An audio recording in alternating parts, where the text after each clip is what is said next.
নমস্কাৰ সকলোকে স্বাগতম জনাইছো নতুন ভিডিঅ'টাৰ মাজলৈ সো বন্ধুসকল আজি এই ভিডিঅ'টোত আপোনালোকৰ সৈতে আলোচনা কৰিম বহুতো কেণ্ডিডেটে অনলাইন এপ্লাই কৰোঁতে কিছুমান ডাউট পাইছে আৰু হেতু মোক জনাইছে তো সেই ডাউট ক্লিয়াৰিং সেশন সম্পৰ্কে এটো আপোনালোকৰ ভিডিঅ'টো জনাই আছো সো বহুতে মোক কমেন্ট কৰি আছিল যে ইয়াতে এপ্লাই কৰোঁতে তেওঁলোকৰ পিআৰসি টো নাই গতিকে পিআৰসি নাই যদি এপ্লাই কৰিব পাৰিব নেকি সো মই আপোনালোকক ক'ব বিচাৰিছো ইয়াতে পিআৰসি টো কম্পালসৰি হয় পিআৰসি নহলে ইয়াতে এপ্লাই কৰিব নোৱাৰিব আৰু বহুতে কৈ আছিল যে পিআৰসিৰ বাবে এপ্লিকেশন ইতিমধ্যে কৰিছে কিন্তু পিআৰসি টো আহি পোৱা নাই তেওঁলোকে কি কৰিব সো আপোনালোকক ইয়াতে জনাই দিও যে আপোনালোকে ৰিসিপ্টখনৰ এপ্লাই কৰিব পাৰিব আপোনালোকৰ ইয়াতে ৰিজেক্ট কৰা নহয় সো এই সম্পৰ্কে আপোনালোকে ইয়াতে চাব পাৰে চাওক State of Assam are required to upload scan copy of the permanent resident of certificate or PRC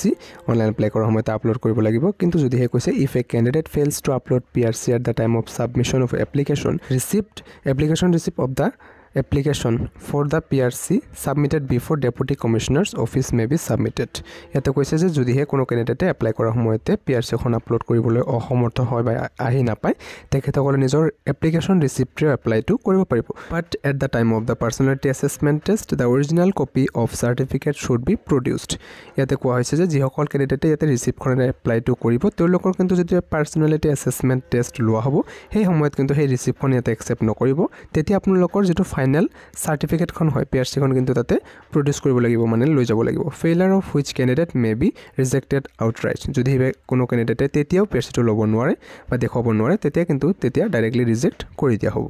year online application ইতিমধ্যে চলি আছে যিসকলে অনলাইন এপ্লাই তেলেকে কৰা নাই তেওঁলোকে ভিডিওটো প্ৰথমতে চাই লব মই ইয়াৰে অনলাইন এপ্লাই সম্পৰ্কে স্টেপ বাই স্টেপ ভিডিও এটা জনাইছো আপোনালোকে চাই লব পাৰিব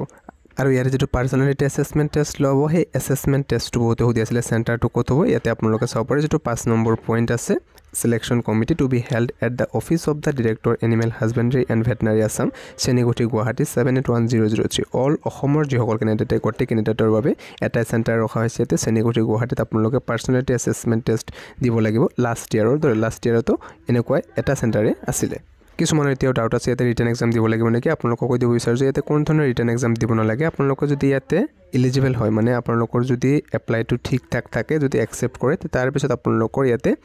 ভাইবা বা টেষ্ট লোৱা হ'ব যেটো পাৰ্সোনালিটি অ্যাসেসমেন্ট টেষ্ট আপোনালোকক অৰেল বা মৌখিক কোৱেশ্চন কৰিব আপোনালোকক কোনো ধৰণৰ ৰিটেন এক্সাম দিব নালাগে আৰু তাতে যদি আপুনি কোৱালিফাই কৰে তাৰ পিছত আপুনি কোৰ্সটোত এডমিশন পাই যাব আৰু ইয়াতে ভাইবাৰ বাবে কোৱেশ্চন সমূহ এছামিজ নে ইংলিছত হ'ব সেই সম্পৰ্কে কিছুমানে কৈ আছিল সো এটো আপোনালোকৰ ওপৰত ডিপেন্ড কৰিব আপুনি কোনটোৰ সুবিধা হয় আপোনাৰ যেটো সুবিধা হয় এছামিজ নে ইয়াতে ইংলিশ আপুনি সেই হিচাপতে ইয়াতে আনসাৰ সমূহ দিব পাৰিবা আপোনাক সেই হিচাপতে কোৱেশ্চন সমূহ কৰিব এটো আপোনাৰ ওপৰতে টোটালি ডিপেন্ড কৰিব তো এৰে online apply last date to 13 জুলাইলৈকে ৰখা হৈছে আৰু তাৰ পিছত ইয়াতে এলিজিবল যিসকল ক্যান্ডিডেট তেওঁলোকৰ বাবে কল লেটাৰ বা এডমিট কাৰ্ডখন ডাউনলোড হোৱাৰ বাবে ডেটাটা মুকলি কৰি দিব যে অমুক তাৰিখৰ পৰা আপোনালোকে ডাউনলোড কৰিব পাৰিব বুলি আৰু তাৰে আগতে এটা ইয়াতে লিষ্ট প্ৰকাশ কৰিব যিসকল ক্যান্ডিডেটে ধৰক মানে বেলেগ ডকুমেন্ট আপলোড কৰোতে ভুল হৈছে কি ভুল হ'ব পাৰে বা কেনেকুৱা কাৰণত ৰিজেক্ট হ'ব পাৰে মই আগৰ ভিডিওটো জনাইছোৱে সো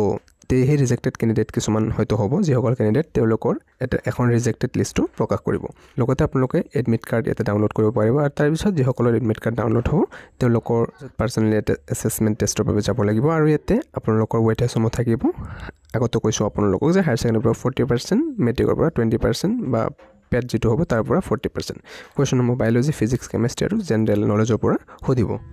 লগতে কিছুমানে সুধি আছিল যে ইয়াৰে আপোনালোকে যদি এটা সিলেকশন হৈ যায় তেন্তে আপোনালোকে কোৰ্সটো কোড কৰিব পাৰিব আমাৰ অসমৰ ইয়াতে 4টা সেন্টাৰত আপোনালোকে টোটাল কৰিব পাৰিব এটা হৈছে আপোনালোকৰ IFM ৰাণী গুৱাহাটী আৰু এটা হৈছে Seniguti গুৱাহাটী নেক্সট আপোনালোকৰ ইয়াতে হৈছে বোকাখাট আৰু তাৰ পিছত হৈছে ইয়াতে শিলচৰ খুংগৰ আৰু যিসকলে কোৰ্সটো কৰিব বা এই কোৰ্সৰ বাবে সিলেকশন হ'ব তেওঁলোকৰ ইয়াতে